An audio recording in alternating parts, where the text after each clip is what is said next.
ilmu dah sakinah, maka amalnya sakinah. Maka kalau amalnya sakinah, hidupnya sakinah. Kalau hidupnya sakinah, matinya sakinah.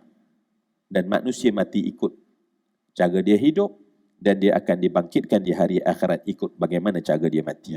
Tolong aminkan betul-betul, sebab kita tak perasan bahawa sebenarnya benda yang paling kita perlukan adalah ketenangan dalam hidup.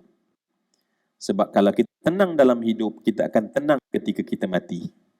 Sebab nak mati tenang tu, dalam hidup kena tenang. Bagaimana nak tenang? Sebab kena buat amal yang Allah sari'ul hisab.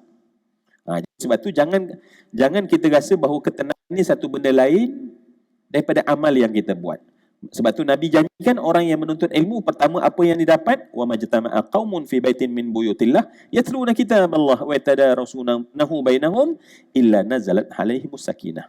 Nampak? Nabi gunakan sakinah. Orang datang duduk dalam rumah dari rumah Allah, maka mereka menuntut ilmu, pertama Allah bagi adalah sakinah. Kalau ilmu dah sakinah, maka amalnya sakinah. Maka kalau amalnya sakinah, hidupnya sakinah. Kalau hidupnya sakinah, matinya sakinah.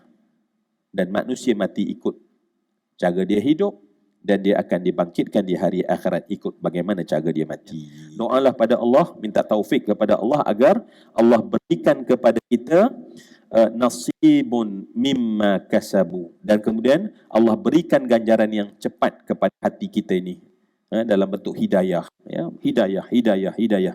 Walladzina jahadu fina lanahdiyannahum subulana. Dan orang yang betul-betul buat kerana kami, kata Allah, kami akan berikan kepadanya petunjuk kami. Wadhkurullah, dan ingatlah kepada Allah. So maknanya, dan ingatlah Allah pada hari-hari tasyrik. Sebelum ni dah ingat Allah dah, sebab Allah nak bagi tahu bahawa maknanya penegasan untuk jangan ingat dunia. Jangan kamu dalam keadaan kamu memang sedang membuat ritual haji, tetapi kamu masih lagi bergelut dengan dunia. Ya, sebelum itu dah ada larangan daripada Allah, rafath, wala fusuq walal jidal. Ya, jangan berdebat-debat. Janganlah kamu itu membuat benda-benda tak elok. Dan kamu jangan tidak lagi bersama dengan isteri kamu. Ya, tetap tidak boleh pada hari-hari makdudat tersebut. Kita kena ingat Allah Subhanahu Wa Taala. Baik, secara mungkin ulang balik dan benda yang dah tahu. Hari wukuf hari ke berapa? Hari ke-9. Dia panggil hari wukuf Arafah. Hari ke-8 disebut hari Tarwiyah. Ya, hari ke-8 disebut hari Tarwiyah. Hari ke-9 disebut hari wukuf. Hari ke-10 disebut hari Nahar. Hari ke-11 disebut hari Qar. Ya, disebut hari Tasyrik, atau nama lain Yaum Qar. Ya, dalam hadis menyebutkan tentang Yaumul Qarri. Ya, ada kelebihan-kelebihan. Kemudian hari tasyrik, hari nahar. Nahar makna sembelihan, ya. Nahar itu makna sembelih. Fasalli li rabbika wanhar. Itu perintah sembelih. So hari nahar adalah hari dah menyembelih. Kemudian lepas hari itu adalah Yaumul Qar. Yaumul Qar maknanya orang dah lalu panjang kerja haji, mereka itu istaqar, mereka duduk di Mina. Ya, mereka duduk di Mina. Baik. Kemudian hari itu dinamakan juga hari Qar, dinamakan hari Tasyrik. Kemudian hari ke-11. Hari ke-12 dia dah disebut sebagai Nafar. Nafar awal. Ya. Dia juga hari Tasyrik, tetapi juga disebut sebagai hari Nafar awal. Dan kemudian hari ke-13 disebut Nafar Thani. Nafar Thani. So, ketiga hari tasyrik.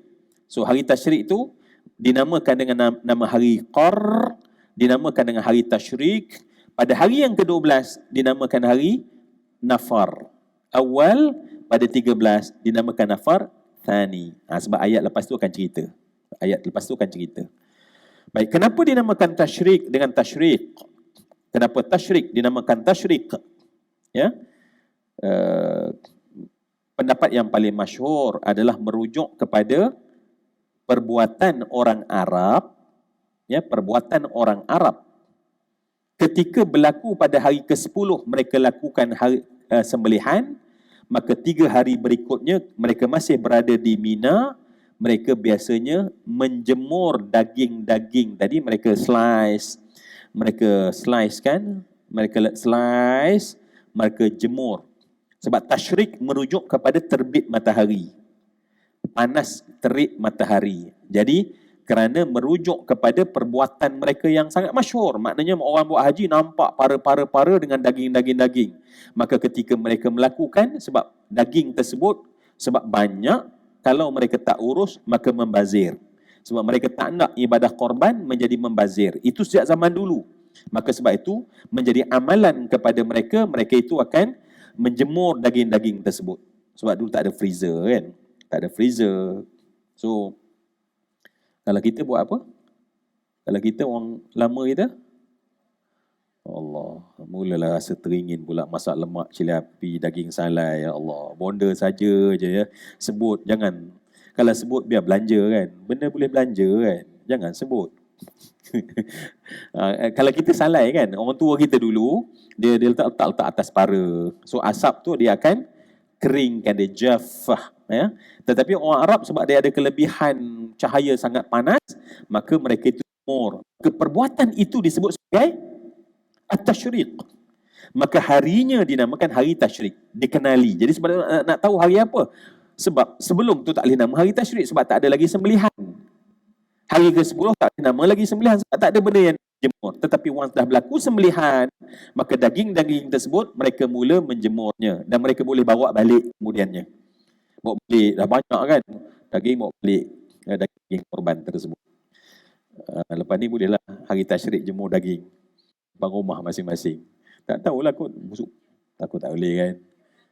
Lalat lah kan, marah jiran kan, membuat report, tengok polis rupanya Masya Allah penuntut Masjid Shah Alam, rupanya Masya Allah, dan orang cari siapa yang nyuruh Zuramli, Masya Allah ya.